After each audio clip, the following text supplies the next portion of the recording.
रामायण में सीता द्वारा पिंडदान देकर दशरथ की आत्मा को मोक्ष मिलने का संदर्भ आता है।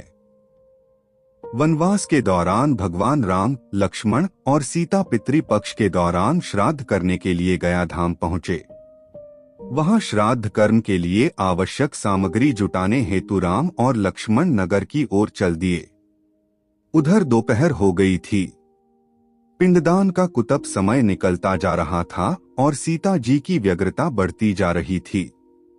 तभी दशरथ की आत्मा ने पिंडदान की मांग कर दी। गया जी के आगे फल्गु नदी पर अकेली सीता जी असमंजस में पड़ गई। उन्होंने फल्गु नदी के साथ वटवृक्ष, केतकी के फूल और गाय को साक्षी मानकर बालू का पिंड बनाकर स्वर्गीय राजा दशरथ के निमित्त पिंडदान दे दिया।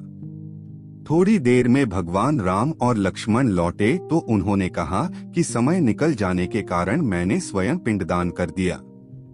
बिना सामग्री के पिंडदान कैसे हो सकता है? इसके लिए राम ने सीता से प्रमाण मांगा। तब सीता जी ने कहा कि यह फल्गु नदी की रेत, केतकी के फूल, गाय और वटवृक्ष मेरे द्वारा किए गए श्राद्ध कर्म की गवाही दे सकते हैं। लेकिन फल्गु नदी, गाय और केतकी के फूल तीनों इस बात से मुकर गए। सिर्फ वटवृक्ष ने सही बात कही। तब सीता जी ने दशरथ का ध्यान करके उनसे ही गवाही देने की प्रार्थना की।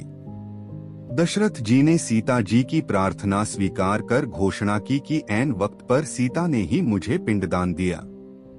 इस पर राम आश्वस्त हुए, लेकिन तीनों गवाहों द्वारा झूठ बोलने पर सीता जी ने उनको क्रोधित होकर श्राप दिया कि फल्गु नदी, जा तू सिर्फ नाम की नदी रहेगी, तुझ में पानी नहीं रहेगा।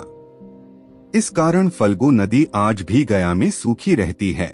गाय को श्राप दिया कि तू पूज्य होकर भी लोगों का जूठा खाएगी, और केतकी के फूल को श्राप दिया कि तुझे पूजा में कभी नहीं चढ़ाया जाएगा।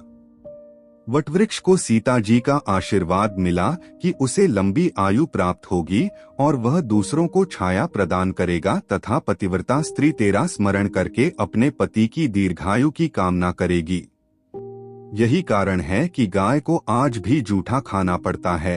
केतकी के फूल को पूजा पाठ में वर्जित रखा गया है और फल्गु नदी के तट पर सीता कुंड में पानी के अभाव में आज भी सिर्फ बालू या रेत से पिंडदान दिया जाता है।